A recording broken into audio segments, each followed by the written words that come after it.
So many of the things that I thought I had done intuitively as a prosecutor, I got from this movie. When you ask people, can you be fair, impartial, and unbiased? I bet there's maybe one or two people in this room who would raise their hand and say, I can't be. Up until about my 10th trial in the DA's office, I had lost 2 back-to-back. And I went in to my supervisor and said to him, I don't know what I did wrong. And he said to me, jurors don't want to convict. It is emotionally very hard for people to sit in judgment of others. Part of your job as a prosecutor is to make them understand that this is their obligation. The Supreme Court's record during this time period was not one of promoting freedom. And so if all you knew about America was watching this film, you would see the court as this bastion of freedom and justice and so forth. And this was really not. It was really the issue, did they prove that these people were born in Africa? It was good for the people. So there was, if you were here, you were illegally here. Right? Yeah, you were smuggled in illegally. Exactly. But this point, which is why you're saying this is such a narrow legal issue. It's a narrow legal issue. It's not a grand principle of truth, justice, in the American way. Death is death. And it was same in the old days as it is now. All it is that, Schopenhauer said it nicely. He says, sleep is a bit of death borrowed. Every day we borrow a bit of death. Because when you sleep and do not dream, what is there? What is there? You can't even talk about it. Can you describe that situation? You can talk about a dream, but that's not death. You're living in another world, another time. And that's as real as the world you're in now. The person observing the dreamer is in a whole different world than what he thinks he's in. See? But when there's consciousness gone, there's nothing. So dreamless sleep is like a bit of death borrowed. And we should remember that. And when all this mythology about death then falls into a pile of nothing. We have to stop engaging in magical thinking. The magical thinking is, well, if we just say there'll be sanctions on them, they're not going to do it. Or if we just say you're really, really bad people, they're not going to do it. The sad fact for anyone trying to fashion policy is that you have to be willing to use force to stop many or to stop would-be genocidal leaders. That's just the reality. The radical thing is the status quo. And the status quo is we sit by and watch as hundreds of thousands and millions of people get slaughtered. And beyond that, many more hundreds of thousands, millions have their lives utterly destroyed by being expelled from their homes into the most horrible of circumstances. That is utterly radical. What is more radical than that?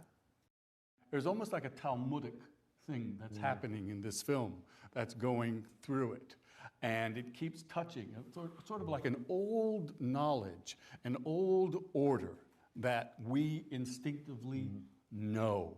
The last scene where Pacino changes his mind, his life is over. And that could only be buttressed against the wisdom, although they're losing their powers, get it? The older men are losing their powers, but that decision is buttressed against that scene in the old age home. And that's really struck me. It took me, I had to get older to see that. The movie is predicated, obviously it's titled this, it's predicated on the notion of what is justice. And in fact, so many courtroom dramas are really whodunnits, but they're not whodunits about who committed the crime. Right. The real whodunit is, will justice prevail? Will the system work? As I said earlier, it almost always works, and then we leave the theater and we say, thank God.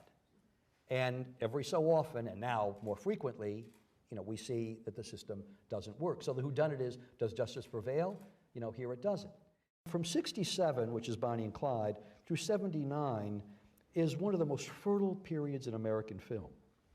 It's the period of Robert Altman. It's the period of Scorsese. It's the period of Coppola. It's a period of Norman Jewison, who is, I think, an underrated director. Now, one of the reasons that you have all of these filmmakers coming into that breach is that American movies commercially are at a very low ebb in the 1960s, and no one can figure out what to do to bring audiences back. But here you've got these young filmmakers who can do anything because there's nothing at stake. There's no risk. Nobody's going to the movies anyway. Being a Georgia boy, I've just got to tell you that it wasn't quite as black and white as it seems, and this was just a bunch of crazy people running around down there, because that wasn't true. People here don't understand what it's like to have been living in a part of the country that was defeated and occupied, and people believed in their cause, not necessarily slavery, but just the agrarian way of life back in the 1860s, and they fought for it and they died for it, and then the men who did come home that were maimed, lost their land to taxes. They were humiliated, and that's takes 100 and something years to begin to get past that. In the years and the decades that followed, the Atlanta Jews strongly resisted any reopening of the case or. Because they wanted to pretend it didn't happen. Right, exactly. There was a. It was too horrible. But anybody of my parents, my grandparents' generation, I remember being a little boy and people would bring up the name of Leo Frank, and they would just get up and walk out of the room.